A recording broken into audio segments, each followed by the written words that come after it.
Okay, let's get into audience questions for the week, and they are good and they are very meaty this week. The first is, hey, David, when will the Constitution be officially outdated? This is so loaded, and it just, to begin with, there are lots of people who just say never. They're called constitutional fetishists.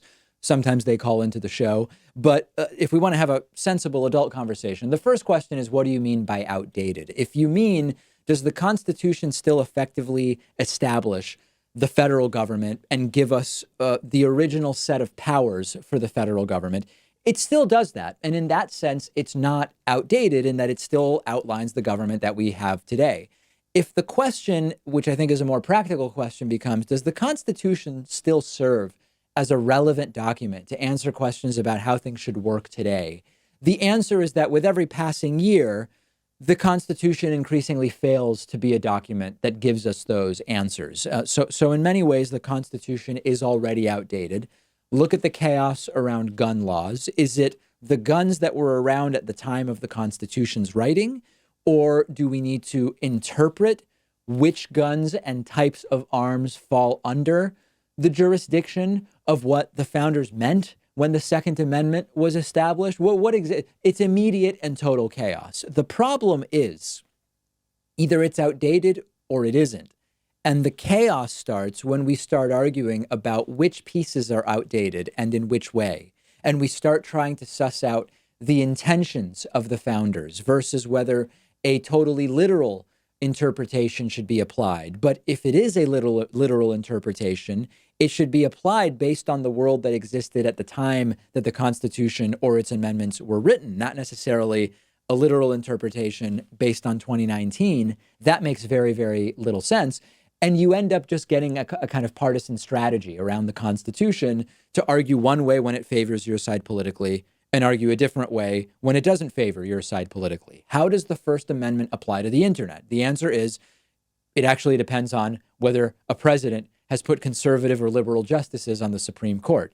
Doesn't really seem like that is a particularly up-to-date document if that's what it depends on. How does the Fourth Amendment apply to motor vehicles? The answer is it depends on whether presidents have recently been able to get conservative or liberal justices onto the Supreme Court. Thomas Jefferson, who believed that Americans should revisit the Constitution every 20 years, probably was onto something, although 20 years is probably too frequently. Maybe it was based on life expectancy at the time. I don't know. But the idea there is a good one. And there's an argument to be made, which we often hear from those who believe that the Constitution is sort of more perfect than it is, who will say, we don't need to change the Constitution in any kind of significant way because the Constitution can be amended. It doesn't have to be replaced. It's working as intended. The problem is that it's got to be easier to pass amendments if that's going to be your argument, right? The Constitution does provide for amending it, and it's been amended a couple dozen times.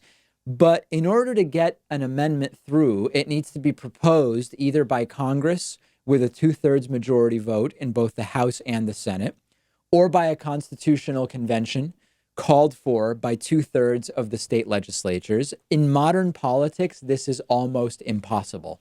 And you see it in the results. The 27th Amendment was passed in 1992, but it related to the compensation of the members of U.S. Congress, okay? It's about their own pay. If you go before the 27th Amendment to the 26th, it was in 1971. That's 48 years ago. That is a very long time for a system which supposedly is ripe to be amended to make it more relevant to modern day. The last 48 years have seen completely drastic change culturally, technologically, in terms of legal precedent on so many different issues. So if your argument is going to be the Constitution's fine as long as we keep up with amending it, it's got to be easier to amend it because it's almost impossible in modern American politics on anything other than how much do senators and members of the House of Representatives get paid.